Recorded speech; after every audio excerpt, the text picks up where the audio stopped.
Yeah, I think the whole thing was fascinating. I think having so much international input is fascinating. To have so many different people identifying regions and areas and cultures and behaviours. Behaviour is my area of expertise, so to see that and hear that was amazing. I think you're right, Denise. Language is a really powerful weapon. And so the English language says much about people. It identifies people and puts them in a box. So we have to work hard to change language.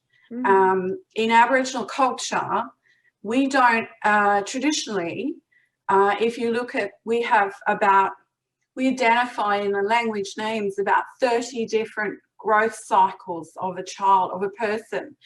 Now, for the first 5 years, we don't actually have a language word for gender. So they're just children.